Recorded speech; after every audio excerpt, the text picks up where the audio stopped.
katanya, saya nggak tahu benar atau tidak. Cuman pernyataan orang itu mengatakan Edis mendonasikan 50 juta. Waktu itu benar nggak Bu Inef? Nah, itu typingan orang, benar atau tidak narasi itu dari Edis saya nggak tahu. Nah, istrinya Dedi nonton, telepon saya, nangis-nangis, nggak ada itu Umi, nggak ada. Ya sudah. Berarti bohong, berarti bohong. Ya, dia doang. nah, kemudian aku Edis donasi 50 juta. Ya, itu saya nggak tahu beneran narasi dari Edis atau tidak. Karena itu kan typingan dari netizen. Istrinya Dedi lihat. Ya kan? Oke. Bilang gini nih, ini ada Vesama bilang, si Skala bilang herder sudah kirim pengacara, berarti ngibul. Tidak, bohong. Bahwa si Reda ini kayaknya biadab juga. Dulu pernah dia menggadaikan mobil sama rentenir katanya. Mungkin si Edis itu. Kawan satu Tesen si Edis. Satu marga dia kawan. Satu marga dia aja dia kibulin. Apalagi kalian yang tidak semarga dia. Maka agar anaknya tidak terlibat dengan suaminya. Karena tidak diakuinya itu anaknya. Padahal itu anaknya. Kata siapa tadi itu? Syantar men. Si Syantar ya. Saya nggak tahu tadi.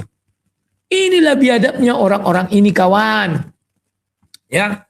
Maka untuk kepala-kepala combat yang hadir typing-typing di sini, sadar kalian kepala combat. Gak ada gunanya kalian ikuti junjungan kalian si kepala combat itu. Kalau si mata hantu bilang si kepala alien. Kalau saya bilang kepala combat, buka aja celana kalian laki-laki. Lihatlah kepala kalian itu mirip dengan kepala si Edis tipu, kepala combat, kepalkom. Ya Niko, mau nanya Niko. Kan selama ini kalau kita lihat Kodondi ini kan diskusi sampai tengah malam, bahkan sampai subuh nih. Kok bisa ya dengan kondisi ya yang usia terus bertambah tapi malah tambah fit terus, tambah semangat. Ya kan usia pasti nambah, kok nggak mungkin berkurang kan. Nah, apa tuh rahasianya nih kok? Rahasianya nih. Apa tuh kok? Madu Maudi.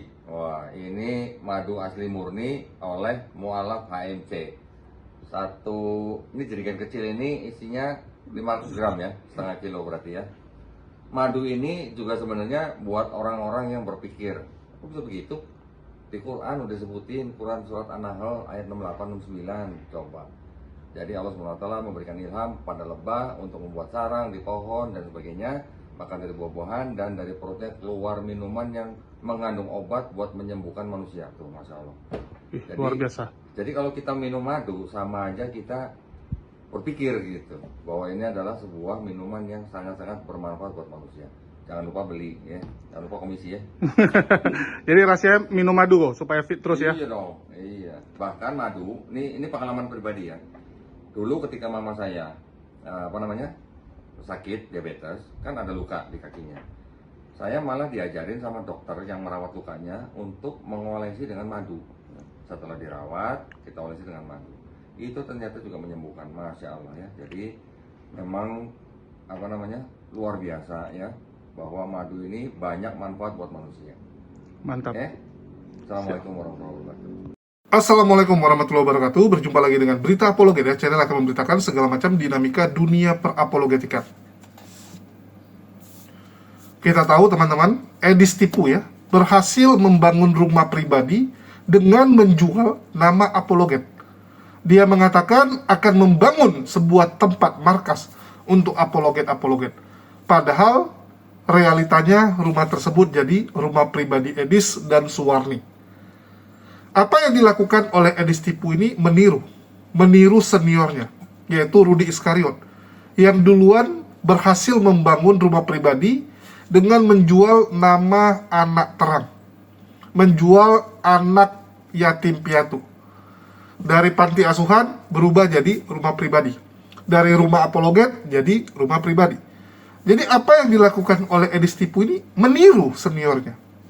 Dan ternyata teman-teman, bukan hanya masalah rumah, masalah donasi untuk saudaranya yang masuk penjara pun ditiru oleh Edis. Kita tahu Rudy Iskariot itu dapat label wak donat, ya, wak donasi. Itu saat dia mengurusi kasus Rudy Simamora. saat dia mengurus kasus Rudi Simamora, di mana uang donasi yang masuk tidak bisa dipertanggungjawabkan. Terjadi mafia donasi, terjadi penggelapan menurut orang-orang Kristen, ya kan gitu. Jadi dikatakan bahwa Rudi Iskariot tidak bisa membuktikan berapa uang donasi yang masuk untuk anak Batak, berapa yang terpakai. Terpakai untuk apa aja, nggak bisa dia buktikan. Karena dia beralasan rekeningnya sama dengan yang dia pakai untuk pribadinya. Bayangkan teman-teman ya, dia galang donasi untuk anak Batak, tapi rekening yang dia pakai, rekening yang selama ini dia pakai untuk menggalang buat keluarga dan pribadinya. Sehingga dia beralasan, saya bingung. Yang saya pakai untuk anak Batak yang ada keterangan saja, yang transfer tanpa keterangan artinya untuk pribadi Rudi Yohanes. Nah, ini kan konyol sekali teman-teman ya. Kebanyakan donatur-donatur kalau transfer itu nggak pakai keterangan teman-teman, kecuali kalian suruh. Bagi teman-teman yang transfer, jangan lupa ditulis keterangan gini. Itu pun kalau kita sudah sampaikan, masih ada orang-orang yang udahlah transfer aja lah, ngapain tulis keterangan. Kenapa? Yang pertama bisa jadi dia transfer dari ATM. Dari ATM nggak bisa tulis keterangan. Kan begitu. Ya, atau enggak dia transfernya numpang ke saudaranya, ke anaknya, ke kenalannya, tolong dulu ya transferin duit sekian. Nggak mungkin tulis keterangan.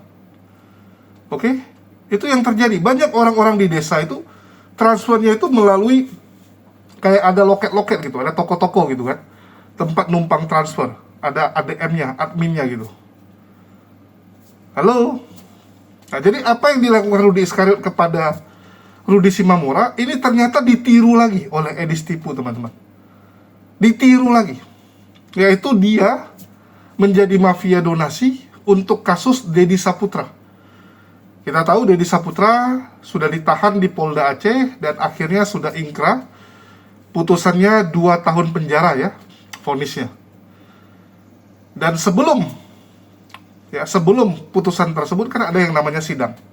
Selama proses sidang tersebut, kelompok Edis Tipu dengan header-headernya menggalang donasi untuk Dedi Saputra yang mereka sebut donasi satu pintu. Artinya nggak boleh kelompok lain yang menggalang donasi untuk Dedi Saputra. Khusus eksklusif hanya mereka yang menggalang donasi tersebut. Dan ternyata menurut keterangan istri Dedi Saputra, tidak ada satu sen pun, ya, tidak ada satu sen pun dari pihak Edis yang uangnya sampai ke Dedi Saputra. Luar biasa teman-teman ya, luar biasa. Bahkan Rudi Iskariot itu terkejut bahwa ternyata Edis lebih canggih dari dia. Itulah Rudi Iskariot bilangnya gini, kalau masih ada yang dikasih masih mending gitu kan, artinya korupsi. Dia dapat misalnya 200 juta, dia kasih Dedi Saputra 20 juta, 180 masuk kantong. Ya, artinya dia cuma keluarkan 10%, 90% mereka bagi-bagi, mereka masuk kantong. Itu korupsi namanya. Tapi ini sesen pun nggak ada dikasih. Jadi menurut Rudi Iskariot ini lebih canggih. Ya, Rudi Iskariot teman-teman, kita nggak tahu dia dapat berapa, tapi ada yang dia pakai untuk kasus Rudi Simamora. Ada pengacara yang dia sewa.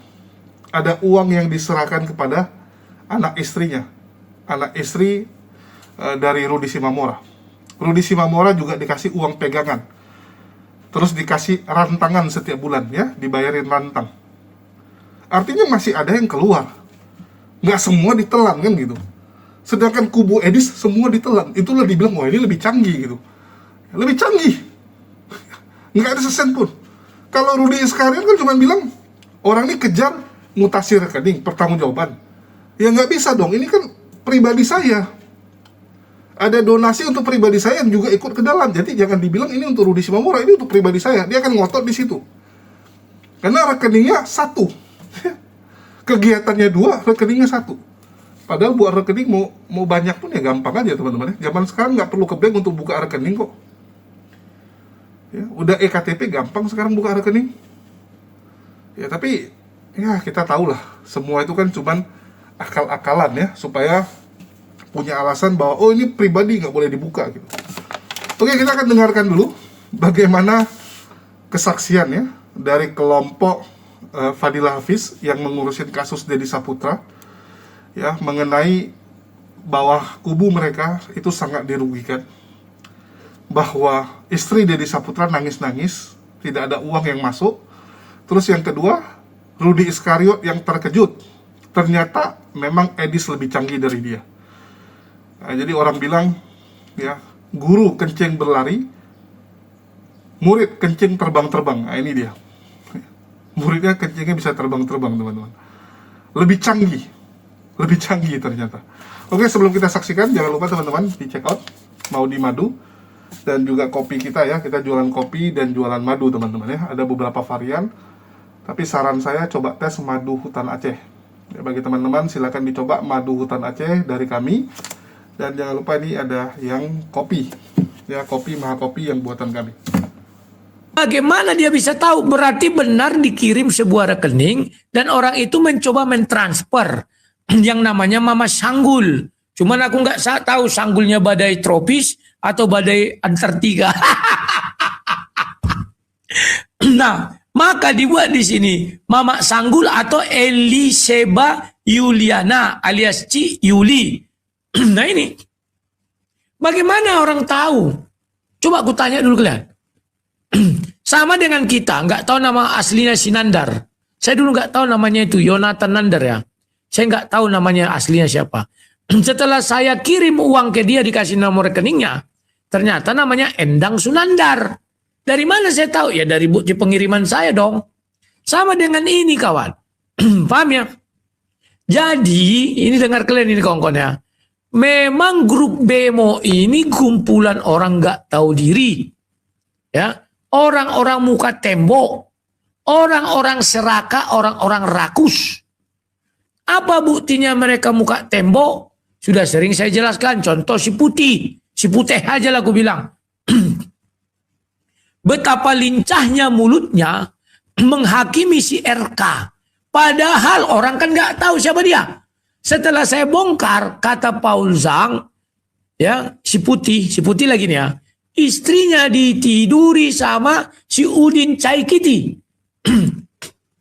Ini Paul Zhang langsung bilang dia ke Amerika menanyakan, benar orang-orang Amerika sudah tahu bahwa Udin Caikiti sudah ngubek-ngubek istrinya si putih. Dan istrinya si putih pernah buat pengakuan, betul, saya diajak nikah sama Udin Caikiti. Tapi saya mau, ternyata Udin Caikiti masih punya istri. Masa gitu omongan seorang istri pendeta dan dia juga pendeta. Setelah itu apa katanya? Memang saya sudah pisah rumah dengan suami saya si putih. Bagaimana coba kawan? Seorang yang sudah tahu belangnya dan dia mengaku pendeta bisa menghakimi si RK begitu buas. Ternyata kelakuan dia lebih ngeri dari si RK. RK baru sebulan 2 bulan, dia 10-an tahun lebih. Tidak serumah dengan istrinya. Patutkah seorang pendeta begitu? Patutkah kita meniru orang seperti itu? Najis tralala kawan di kekristenan. Lantas kenapa orang masih banyak mengundang dia untuk khotbah? Katanya, oh saya mau khotbah di gereja A, B, C di daerah ini. Hanya untuk mendengar bualan dia tentang dia murtad. Hanya itu. Dan itu bisa ditambah-tambahnya. Hari ini dia bilang A, besok sudah A tambah 1. Besoknya lagi A tambah 2, tambah 3, tambah 4, tambah 5. Karena kalau nggak ditambah, cerita itu akan basi. Bosan orang. Banyak. Nah ini. Nah, ini masih banyak si kepala kombet. Kepala kombet ingat ya. Itu untuk pengikut si Edis Tipu. Si kepala kombet. Masih banyak kepala kombet yang berkeliaran kawan. Kenapa mereka berkeliaran? Ya namanya juga kepala kombet. Sama dengan pengikut si Nabi palsu. Banyak juga kan. Si kepala kombet pengikutnya juga banyak kawan. Jangan kalian kira. Kalian sudah dengar kan? Ada nggak saya tambahin? Nggak ada kan? Bahwa si Reda ini kayaknya biadab juga. Dulu pernah dia menggadaikan mobil sama rentenir katanya. Mungkin si Edis itu. Kawan satu Tesen si Edis. Satu marga dia kawan. Satu marga dia aja dia kibulin. Apalagi kalian yang tidak semarga dia. Maka agar anaknya tidak terlibat dengan suaminya, karena tidak diakuinya itu anaknya. Padahal itu anaknya. Kata siapa tadi itu? Syantar men, si Syantar ya. Saya nggak tahu tadi. Inilah biadabnya orang-orang ini kawan. Ya, maka untuk kepala-kepala kombet yang hadir typing-typing di sini, sadar kalian kepala kombet.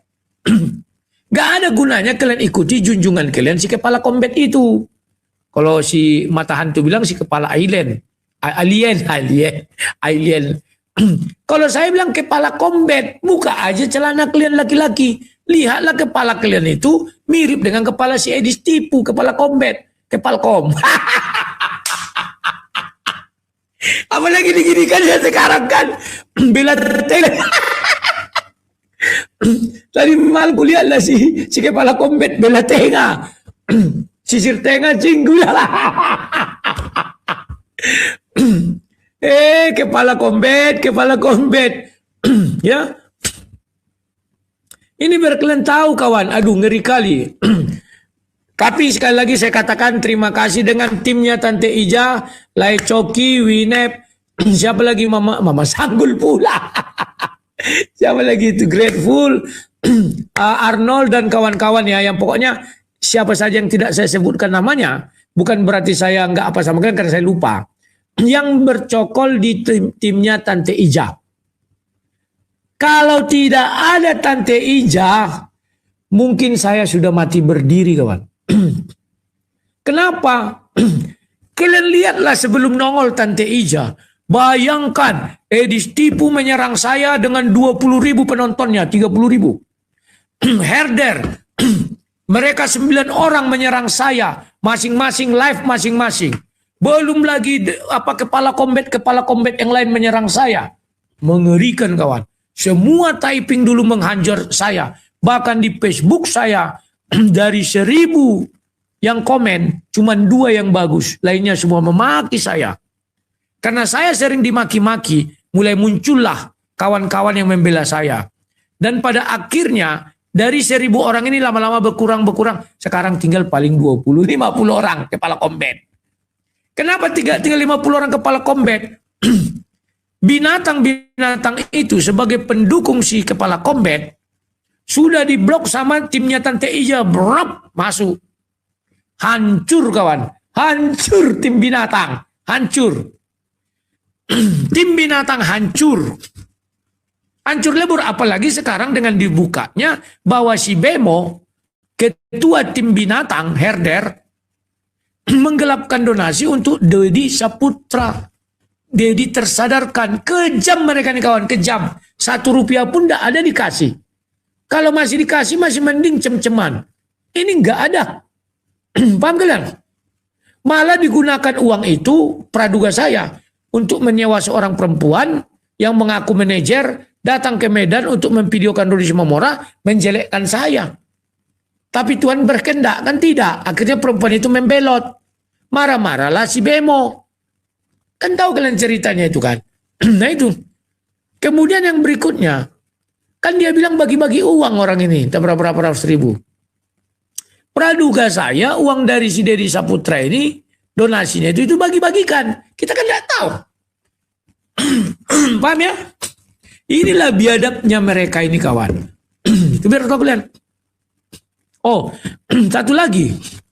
Saya juga harus mengucapkan, meskipun saya katakanlah bukan benci, tapi tidak suka sama si Mata Pisau.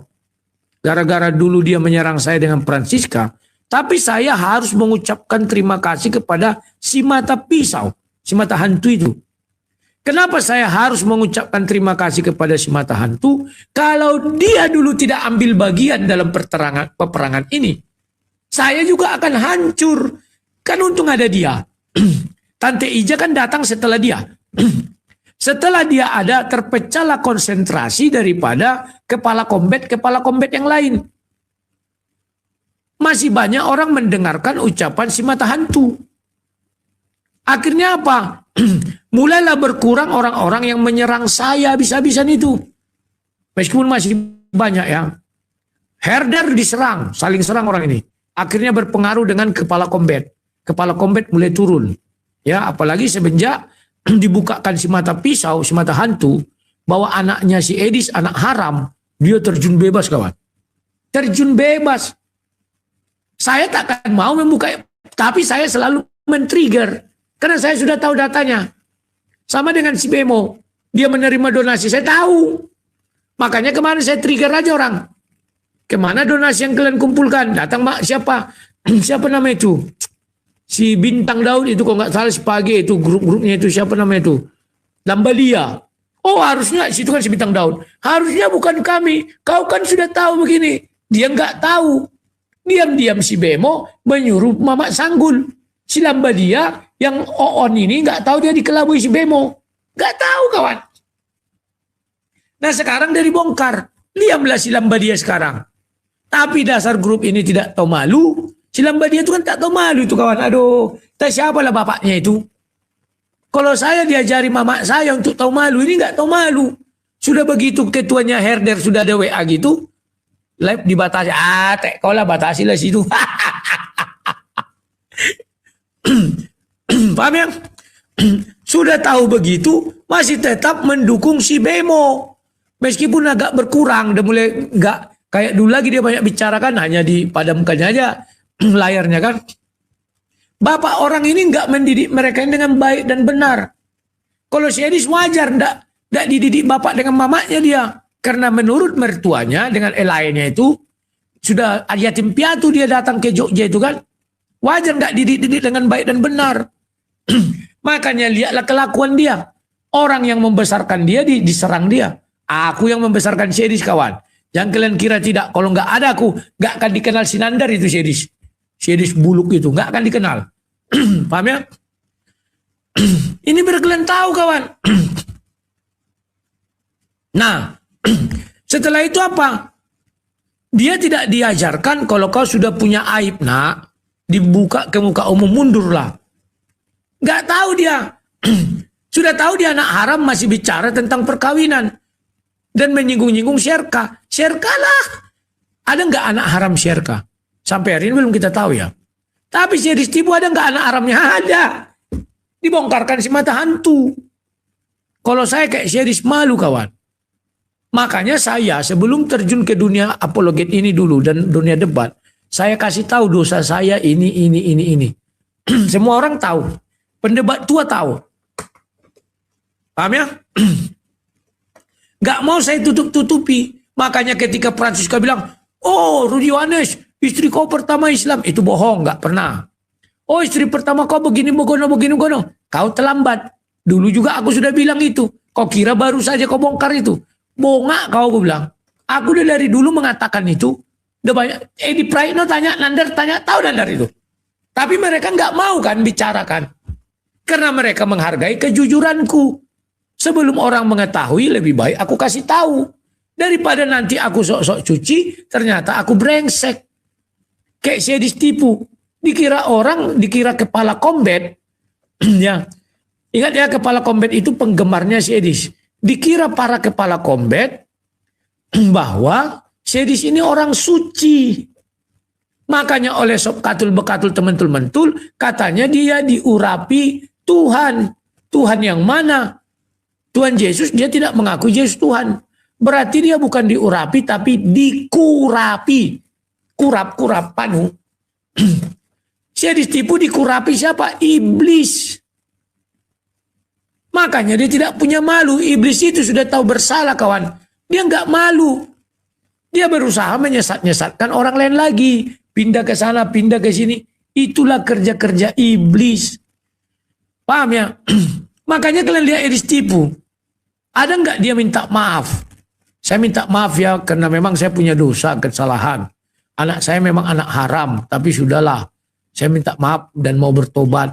Nggak ada kawan, malah bangga. Bangga. Makanya dia mengajarkan poligami. Kenapa dia mengajarkan poligami? Karena dia sebelum istrinya datang sudah main dengan orang yang dia katakan satu gerejanya itu. Gak tahu kita kan. Kan main dia ke danau. Gandengan tangan. Aduh binatang. Memang kejam kelem binatang. Ya.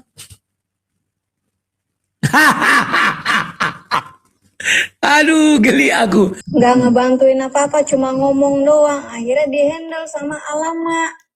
Oh gitu. Jadi ngapain? Nih bentar, yang gobloknya siapa si Fadila Hafiz ngomong ke timnya Reda, dipercayakan ke orang ini.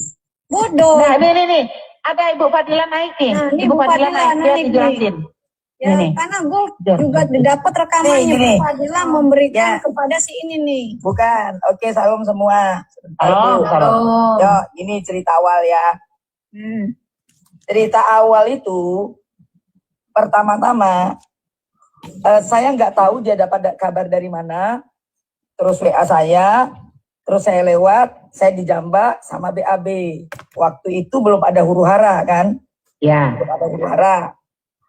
Loh, saya bilang karena waktu itu masih bergabung dengan dia masih banyak, termasuk tim-tim inti kayak yang ninja-ninja mereka yang apa ngeliatin siapa saja yang memanfaatkan tersadarkan waktu itu, ya kan? Oke lah, kita kerjasama dengan dia waktu itu kan. Nah, kemudian berjalannya waktu, kami skip dulu kerjasama itu, kami skip. Memang waktu itu karena yang pertama kali handle Dendi itu memang saya, ya kan? Kami skip dulu sesuai permintaan para pengacara. Kan yang nyarikan pengacara juga saya, Bu. Mereka tuh orang-orang di TikTok tidak ada satupun yang tahu siapa pengacara Dendi. Ini ngakunya ini nih pengacara. Saya dari awal bilang tidak. Dia pengen tahu siapa pengacara, saya tidak mau kasih tahu siapa pengacaranya. Dari awal tidak tahu, ya. Saya bahkan BAB. Nih, berarti dia ngaku-ngaku. Ya, bahkan Ya, BAB jangan ngaku, betul. ya BAB sekalipun tidak tahu siapa pengacara. Dia cuma kenal ketua koordinator pengacara. 6 pengacara yang lainnya BAB tidak pernah tahu. Yang sering rapat dengan pengacara Dedi itu saya. Ya, gitu saya. Paling saya bahkan ketika istri Dedi mau ke Aceh transit Jakarta itu nginapnya di rumahku. Ya, begitu pulang juga ke Kalimantan nginapnya transit Jakarta nginap di rumahku. Oke? Nah, habis itu kami skip sesuai dengan permintaan pengacara. Karena di Aceh berita Dedi tolong di-keep dulu. Siap. Akhirnya kami keep, berjalannya waktu itu ada yang ngaku-ngaku typing di bawah. Ya kan? Katanya, saya nggak tahu benar atau tidak. Cuman pernyataan orang itu mengatakan Edis mendonasikan 50 juta. Waktu itu benar nggak Bu Inef? Nah, itu typingan orang, benar atau tidak narasi itu dari Edis saya nggak tahu. Nah, istrinya Dedi nonton, telepon saya, nangis-nangis, nggak ada itu Umi, nggak ada. Ya sudah. Berarti bohong, berarti bohong. Ya. Ngomongnya dia doang. Nah, kemudian, Ngaku-ngaku Edis donasi 50 juta. ya itu saya nggak tahu beneran narasi dari Edis atau tidak. Karena itu kan typingan dari netizen. Istrinya Dedi lihat. Ya kan? Oke. Bilang gini nih, ini ada Vesama bilang, si Skala bilang herder sudah kirim pengacara, berarti ngibul. Tidak, bohong. Sudah kan? Ya. Tuh. Tidak ada. Katanya ini kan 7 ada. pengacara itu saya kenal semua dan 7 itu tidak ada orang TikTok yang kenal. Nah, dengar Yang ya tahu. teman-teman ya. Ya, Si aku keras ya. Skala Aku keras ya. Pengacara itu aku yang tahu. Si BAB, Moraldi, dan Kak Mary yang juga pernah ikut rapat tidak, bahkan rest area tidak tahu siapa 7 pengacara itu. Mereka cuma pernah bertemu dengan koordinator pengacara. Yang ikut rapat dengan 7 pengacara itu aku. Putarin Ya. tante. Ya, tolong ya. Jangan lagi Dedi digoreng-goreng. Ya, setelah itu adalah peristiwa. Bahkan kami ini, ya ini saya harus keras ya, karena saya membela si Dedi, kasihan loh. Ya, bahkan kami ini dituduh menjerumuskan Dedi. Gila enggak? Saya selama ini diam. Oke, saya memang ngekip sebelum putusan hakim jeder Dedi dapat 2 tahun. Saya diminta keluarga dan para pengacara untuk diam, tidak membahas Dedi. Oh. Ya itu Ya, wise, ini itu permintaan wise. keluarga. Itu wise, Oke. bijak. Ya, terus ada narasi katanya Sofiatul menggalang dana untuk Dedi. Saya tidak tahu masalah itu. Ya, yang jelas istri Dedi dan pengacara itu untuk yang di media sosial baik TikTok maupun YouTube dipercayakan saya yang handle, dan nanti malam saya akan naik ke YouTube-nya tanpa ragi berbicara tentang masalah Dedi. Ya, tolong. Kalau mereka bilang mereka yang carikan pengacara, zong, mohon maaf saya harus keras. Supaya apa? Supaya masalah ini clear dan tidak ada lagi orang yang memanfaatkan Dedi. Dan penggalangan dana sudah saya kasih nomor rekeningnya istri Dedi langsung. Di luar itu kami anggap penipuan. Udah ya? Iya. Saya harus keras. Masalahnya ini nyawa loh teman-teman. Istrinya Dedi itu kasihan loh. Sendiri di pelosok tengah hutan. Sedangkan suaminya di Aceh. Jauh. Jangan kayak begitu teman-teman. Ya, gitu loh. Saya bukan apa-apa. Kalau ada yang ngaku mereka yang carikan pengacara, nggak ada zong. Kalau ditanya siapa pengacara, nggak akan tahu siapa pengacaranya.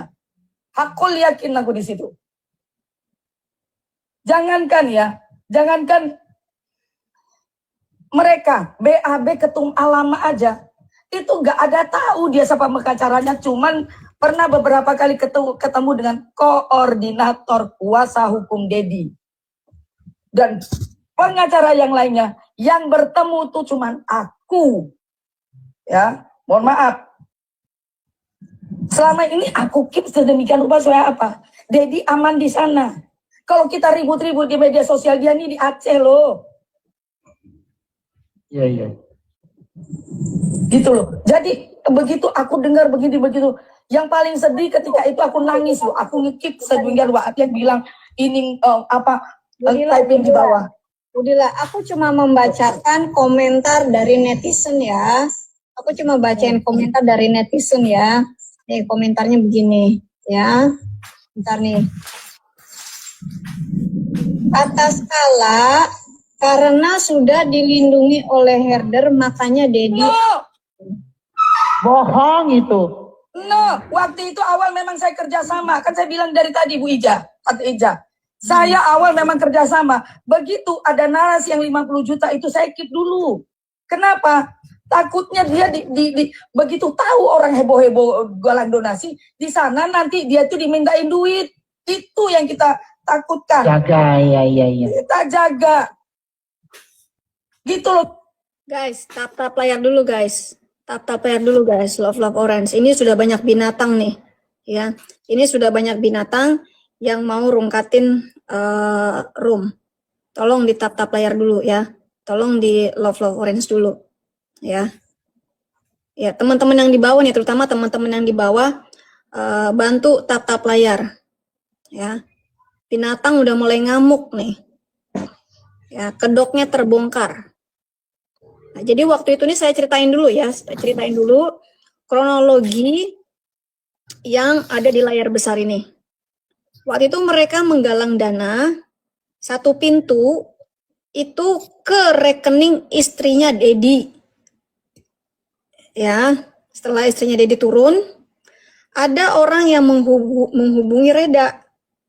Mungkin dia lebih nyaman untuk menghubungi, untuk berdonasi kepada istrinya Dedi ke Reda Marbun. Ya.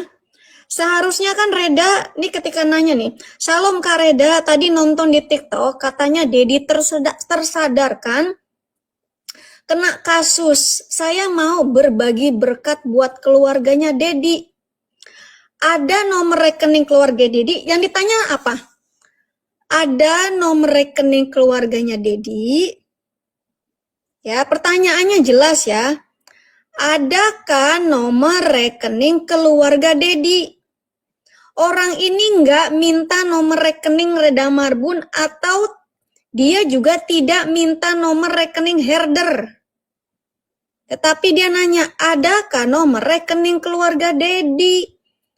Kalau Reda Marbun jujur, dia pasti akan memberikan nomor rekening istrinya Dedi. Tapi pada kenyataannya, ini jawabannya. Shalom, bisa nanti lewat tim saya saja rekeningnya. Nanti kami kirim ke istrinya langsung, karena kami yang dimandatkan buat satu pintu. Padahal jelas, waktu mereka live ada istrinya Dedi, yang dimaksud bantuan satu pintu itu adalah ke rekening atau melalui rekening istrinya Dedi.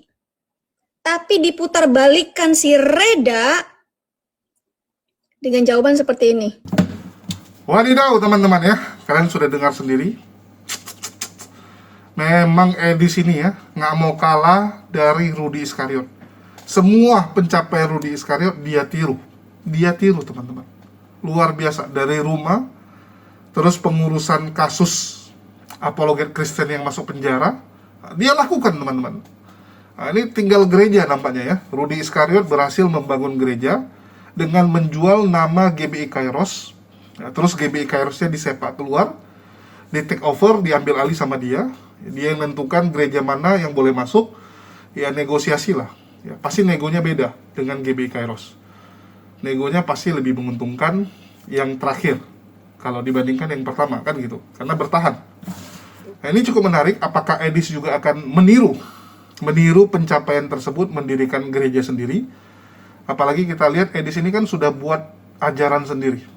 Ya, salah satu ajarannya dia mengatakan boleh poligami, Trinitas dibuang ke tong sampah, tidak ada boleh ornamen-ornamen, mau itu patung kah, salib kah, atau apapun lah yang dia sebut sebagai berhala. Ya. Nah, jadi banyak ajaran Edis ini yang bisa dibilang berbeda total dengan kekristenan pada umumnya. Dan tentu saja ajaran ini nggak bisa hanya di media sosial. Harus ada tempatnya kan gitu. Harus ada tempat ibadah sendiri. Nah, bisa jadi bentar lagi Edis juga akan meniru pendirian tempat ibadah yang dilakukan oleh Rudy Iskariot. Nah, kalian boleh pegang omongan saya ini ya teman-teman ya. Karena ya silahkan kalian cek lah yang saya katakan terjadi atau tidak nanti. Ini akan menarik saat Edis berhasil membangun ya gereja sendiri. Artinya semua pencapaian Rudy Iskariot yang bertahun-tahun dia lakukan bisa dicapai oleh Edis dalam waktu yang lebih cepat. Kan gitu, dalam waktu yang lebih cepat. Ini akan sangat menarik. Apalagi kita tahu udah lebih cepat, angka uangnya juga lebih fantastis. Kan gitu. 5 kali lipat dari harga yang dibangun oleh Rudy Iskariot karena di Amerika. Ini menarik gitu ya. Terus Walabu mengucapkan terima kasih kepada Robert Lele karena dari situ pendukung herder-herder ini, pendukung Edis ini terpecah konsentrasinya. Yang sebelumnya fokus menyerang Rudy Iskariot, sekarang harus nyerang herder, harus nyerang Robert. Ya herdernya harus nyerang Robert, nyerang Pak Bom, nyerang Dubur gitu. Terlalu banyak yang diserang sehingga mereka jadi nggak konsen. Belum lagi terungkap mengenai anak haram dari Edis ini. Dan karena anak haram tersebut, pamor Edis semakin tenggelam. Karena apapun ceritanya kita bahas agama. Orang yang bahas agama tentu saja akhlaknya harus beres dulu. Jangan seperti Edis gitu kan.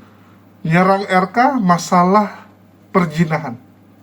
Padahal dia sendiri punya anak dari hasil zina. RK jelek-jelek anaknya itu dari hasil pernikahan sah kalau ada anaknya ya.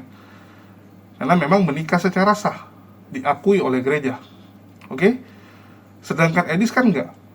Terus si Putih lagi, yang sekarang sok-sok ada di kubu herder-herder ini ya, sok-sok numpang tenar lah. Ini Putih ini dari dulu, apa ya, nggak bisa sendiri dia teman-teman. Putih ini kayak pemandu sorak dia, kayak Amin Wijaya. Cuman bisa jadi pemandu sorak. Di mana yang lagi terkenal, di situ dia. Dulu Paul Jang lagi terkenal, nempel ke Paul Jang.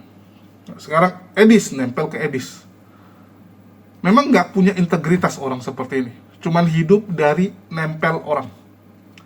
Putih sendiri serang-serang RK. Tapi dia sama istrinya sudah pisah bertahun-tahun.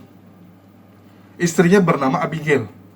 Ya, pendeta Abigail. Nama aslinya bukan Abigail, tapi julukan di panggungnya pendeta Abigail.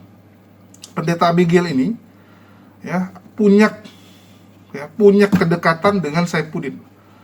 Sampai sandar-sandaran, bahkan dibilang apa? Sempat dilamar oleh Saifuddin untuk dinikahi. Tapi untung karena dia tahu Saifuddin belum cerai secara resmi dengan istrinya, nggak bisa. Tapi kalau kemarin Saifuddin bisa buktikan dia sudah cerai secara resmi, menikah ini orang. Menikah. Dan mereka sudah main, teman-teman. Ya, dua orang ini sudah main dan seluruh publik Kristen Indonesia yang ada di Amerika itu tahu kasus tersebut. Itulah kenapa Saifuddin sekarang ditolak untuk ngisi di gereja-gereja Amerika. Saifuddin ditolak, teman-teman, karena kasus itu ada cacatnya. Ya. Ini menarik. Kan gitu. Edi sendiri dikatakan sebagai Mesias oleh Sofiatul. Ya, ini Mesias yang ngurapi siapa gitu. Edis nggak percaya Yesus. Edis nggak pernah bilang Yesus Tuhan ya. Jangan lupa teman-teman. Edis tidak pernah percaya Yesus adalah Sang Pencipta. Bagi Edis, Yesus itu hanyalah Tuhan. Hanyalah orang hebat. Hanyalah guru, master gitu kan. Yang diikuti. Bukan disembah ya, diikuti. Diteladani. Nah, jadi jangan salah teman-teman. Edis tidak pernah menempatkan Yesus setara dengan Sang Pencipta. Bagi Edis, Sang Pencipta adalah Allah Bapa. Itu fix, nggak bisa diganggu-gugat. Dan Edis pun, itu statusnya. Bisa dibilang ya 11-12 dengan Yesus ini. Sama-sama diurapi. Tetapi diurapi oleh Sibilis kan gitu. Sibilis. Jadi Edis dan Yesus itu setara bagi ajaran Edis. Edis adalah Tuhan bagi para herder. Betul nggak? Ya sama kayak Yesus. Yesus adalah Tuhan bagi murid-muridnya. Begitu juga dengan Edis ini. Nah ini menarik teman-teman ya. Yang kasihan siapa? Deddy Saputra dong. Deddy Saputra istrinya ya. Mereka kemarin bermimpi bahwa wah masuk penjara nih. Nah, ya sudahlah. Masuk penjara pun kan donasi banyak, nggak ada masalah. Toh sudah terjadi, mau gimana? Minimal masuk penjara, keluar jadi miliuner. Itu yang ada di otak Deddy Saputra. Tapi sayang teman-teman ya, malah uang donasinya ternyata diambil oleh kelompok herder. Nah inilah uang setan dimakan setan. Betul tidak? Inilah peribahasa uang setan dimakan setan teman-teman. Keluarga Deddy dan Deddy berpikir keluar-keluar nanti dia akan jadi miliuner. Akan jadi orang kaya raya karena donasi akan banyak seperti senior-seniornya. Sudah ada contoh. Ya. Rudi Simamora keluar penjara jadi pengusaha babi, teman-teman. Ratusan juta loh itu modalnya. Kan pernah dikasih lihat gitu kan. Modal dikasih 500 juta tanpa 100 juta. Terus sudah dibeli ini, beli itu, beli pakan. Nah, itu belum sama uang yang dia pakai di dalam penjara, uang yang sudah terpakai sama istrinya, belum uang-uang lain ya. Itu untuk babi doang, teman-teman. Belum untuk perangkat dan sebagainya. Kosman selama di penjara istrinya terima sampai 1 M lebih. Saifuddin yang ngomong kan, uang donasi itu sampai miliaran. Miliaran di Saifuddinnya, belum sama Yusuf Manubulus. Yusuf Manubulus kalau nggak salah ada kasih 100-an juta. Ada kasih 100-an juta buat Saifuddin, buat si KC. Walaupun orang menduga, wah ini udah 1 miliar harusnya, masa cuma 100-an juta, ini korupsi nih namanya. Jadi memang apa ya, di mereka nih ya bisa dibilang uang setan dimakan setan jadi ya. Deddy Saputra pikir bisa kaya. Halo. Kan Deddy Saputra ini awal keluar, awal muncul, dia kan murtad gara-gara itu. Begitu murtad dikasih iPhone. Ya. Dikasih iPhone, teman-teman. Dia itu setiap tahun mau 15 Pro Max, 16 Pro Max, 17 Pro Max, semua dia beli, teman-teman. Dia tetap akan beli yang terbaru. Karena inilah kenikmatan dari menjadi murtadin. Deddy Saputra itu kan dari kecil belajar Islam. Dia sadar bagi orang kafir surga itu adalah dunia. Jadi selama di dunia nikmati. Dan saya menduga ya, ini dugaan saya, orang-orang seperti Deddy Saputra itu, dia berpikir ya udahlah waktu muda masuk Kristen dulu, nikmati uangnya, nanti udah tua baru kembali ke Islam. baru cuci dosa. Yang penting udah ada uang dulu. Jadi pemikiran dia tuh kayak narkoba jadinya. Banyak orang yang berpikir udahlah waktu muda nggak apa-apa lah jadi bandar, jadi pengedar, jadi buka ini ya perjudian gitu kan. Nanti udah tua cuci dosa. Ya, nanti udah tua baru cuci tangan, minta ampun kepada Allah. Jadi mau jual narkoba nggak berani, hukuman mati. Jadi kurir nggak berani gitu. Banyak anak-anak muda Aceh itu yang kayak gitu teman-teman. Ya, memilih kaya raya dengan cara-cara yang ilegal. Gara-gara teman-temannya termotivasi. Oke? Dia juga sama. Dia berpikir, waduh ini kalau jualan mie Aceh lama kayanya gitu kan. Udahlah jual agama aja lah. Jual agama dia. Tujuan dia jual agama apa? Supaya kaya raya. Nanti setelah kaya raya udah tobat. Dia nggak sadar bahwa umur orang itu apa ya? Nggak ada yang bisa tahu teman-teman. Bukan karena kamu masih muda kamu akan hidup sampai tua, enggak. Berapa banyak yang umur 20 udah meninggal teman-teman. Umur 30 udah meninggal. Berapa banyak? Setiap hari berapa banyak yang masih muda udah meninggal. Saya baru dapat kabar nih di grup apa ya? Grup komplek. Ya, grup tetangga. Ada yang baru meninggal umur 22 teman-teman. Serangan jantung umur 22, bayangkan. Nampaknya ada kelainan dari lahir, ada kelainan cuman dia nggak pernah mau ngurusin gitu. Sekarang jadi kena, meninggoy. Umur orang nggak ada yang tahu. Jadi janganlah Deddy Saputra berpikir udahlah kaya raya dulu nanti baru tobat. No. Saya kadang kasihan lihat mereka-mereka ini ya, yang apa ya, terlalu gila dengan dunia. Alhamdulillah saya dilahirkan dari keluarga yang berkecukupan, sehingga dari kecil itu ya sudah nikmati lah. Ya, sudah nikmati, sudah lihat banyak proses, sudah lihat banyak fase, dan sudah sampai titik di mana bahwa uang itu bukan segalanya. Ya, sehebat apapun kita kalau Allah giniin terbalik teman-teman. Banyak orang-orang yang saya lihat ya itu berkuasa sekali, kaya raya, powerful sekali. Begitu Allah balikkan, terbalik teman-teman, terbalik. Ada yang gagah perkasa karena dia kaya raya, sebelumnya orang semua jilat sama dia, ya, angkat telur sama dia. Tiba-tiba begitu sudah tua, ya sudah mulai sakit-sakitan, aduh kita lihatnya jadi kasihan teman-teman. Jadi kita udah lihat dari yang sebelumnya kesal jadi kasihan, ya, dari kesal jadi kasihan kita lihatnya. Banyak yang seperti itu. Jadi nggak ada yang perlu dibanggakan teman-teman dari harta yang berlebih gitu. Harta itu amanah dari Allah, dipinjamkan kepada kita, dipercayakan kepada kita untuk kita kelola. Kalau kita malah pakai asal-asalan ya siap-siap saja nanti saat di yaumil hisab. Ya, saat harta benda yang kita miliki dihisab, gimana kita pertanggungjawabkannya. Ya kayak Rudi Iskariot nih kan, karena lahirnya miskin, dia kemaruk, pengen rumah besar dan sebagainya. Saya sampai bilang dia, lu yakin? Ini anak yatimnya nanti kamu suruh ngepel, bersih-bersih gitu kan? Oh enggak lah gitu-gitu. Aduh, rumah tuh terlalu besar jadi beban teman-teman. Ya, rumah kalau udah terlalu besar, kita butuh berapa ART. Ya, kalau bersihin sendiri capek teman-teman. Ya, capek. Saya aja rumah tuh bersihin aja seminggu sekali kadang-kadang. Ya, seminggu sekali aja bersihin. Di luar nyapu ya, kalau nyapu 2-3 hari nyapu sekali gitu. Karena terlalu luas itu capek, terlalu besar itu capek, dan biayanya juga jadi mahal kan. Kamar banyak, ya ganti selimut. Ya. Kadang-kadang harus hidupin AC supaya nggak sumpek dia, supaya sirkulasi udaranya ganti juga, supaya nggak bau gudang jadinya. Oke.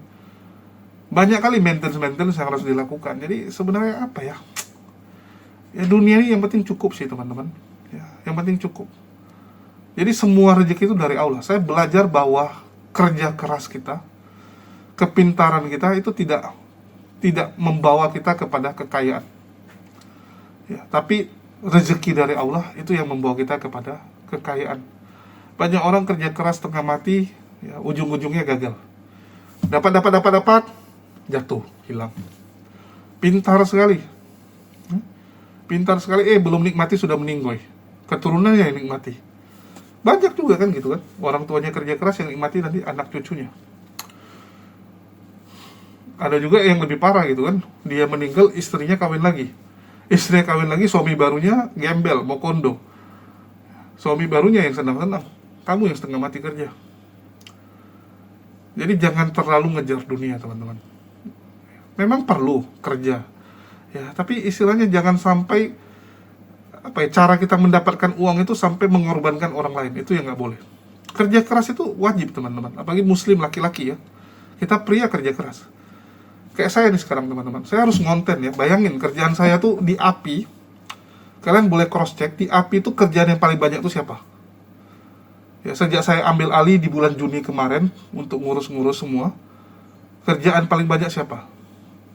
Di balik kerjaan banyak itu, saya juga harus ngonten, saya harus ngurusin jualan saya harus ngurusin nyokap saya.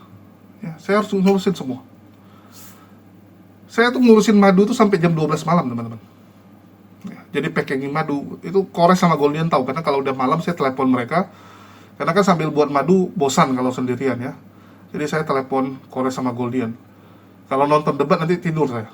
Jadi mending saya teleponan, kita sambil buat madu. Kerja keras wajib, teman-teman. Tapi ya jangan terlalu gila akan dunia. Banyak orang ya itu terlalu gila akan dunia gitu. Apalagi Chinese itu banyak sekali, teman-teman. Banyak sekali orang Chinese itu kerja itu kayak kuda, ya. Tapi terlalu sadis sampai dia nggak sadar bahwa ada binatang-binatang yang terinjak. Ya, kuda itu kan kalau lari kan dia nggak peduli di bawah itu ada semut, ada cacing kayak ya diinjak aja lah. Jangan seperti itu gitu. Ya, kita tuh rajin boleh, tapi jangan sampai usaha kita tuh matikan orang lain. Ya, jangan sampai usaha kita tuh sampai mencelakai orang lain gitu. Oh tapi kamu sendiri konten-konten kamu buat rezeki Oten mati gitu. Lah beda dong. Ya, ini pasti ada yang komplain gitu kan. Bang, gara-gara konten kamu Rudy Iskariot donasinya hilang, Edis donasinya hilang gitu kan. Terutama Rudy Iskariot tuh dendam sekali dia sama saya. Gara-gara waktu saya bongkar rumah anak terongnya, ya, semua orang jadi tahu, bahkan sampai detik ini masih diungkit kan rumah anak terongnya. Itu jadi kutukan bagi dia. Itu rumah terkutuk kalau saya bilang, teman-teman. Rumah Rudy Iskariot itu, rumah anak terong itu rumah terkutuk itu. Sampai detik ini jadi masalah selalu. Dan sampai kapanpun akan dibilang ini bapakmu dari hasil menipu. Oten-oten yang akan bilang, bukan muslim. Oten-oten yang akan bilang gitu. Waktu itu sampai dia bilang, apa perlu saya hancurkan? Aduh, gertak sambal. Orang ini kebanyakan ini. Mau hancurkan, hancurkan. Jangan cuma ngomong. Oke? Jadi, mereka ini kan penipu, teman-teman. Kalau kita membongkar penipu ya nggak salah gitu. Sama kayak polisi gitu, nangkap penjahat. Apakah itu artinya mencelakai usaha orang? Ya enggak, teman-teman. Kayak polisi nangkapin bandar narkoba, ya, human trafficking, pedagang-pedagang yang jual barang terlarang. Apakah itu salah? Ya enggak. Ya sama kayak kita membongkar apologet-apologet yang hanya memanfaatkan kekristenan, hanya memanfaatkan agama untuk keuntungan pribadi. Salah enggak? Enggak. Ya, itu jawaban saya ya, sebelum ditanyain lagi tuh sama oten-oten nggak jelas itu. Oke, mungkin sekian dari saya ya. Usaha yang halal tuh gini, teman-teman. Nah, jualan madu, ini kan usaha halal ya. Kita jualan kopi ya, ini kopi buatan kita guys, bukan ngambil sama orang ya, bukan ngambil sama orang kita jual, enggak. Ini produk kita sendiri asli. Bagi yang mau beli silakan, link pembelian di deskripsi video ya. Sekian dari saya, makasih buat semuanya. Di akhir kata saya ucapkan wassalamualaikum warahmatullahi wabarakatuh. Sampai jumpa di lain kesempatan.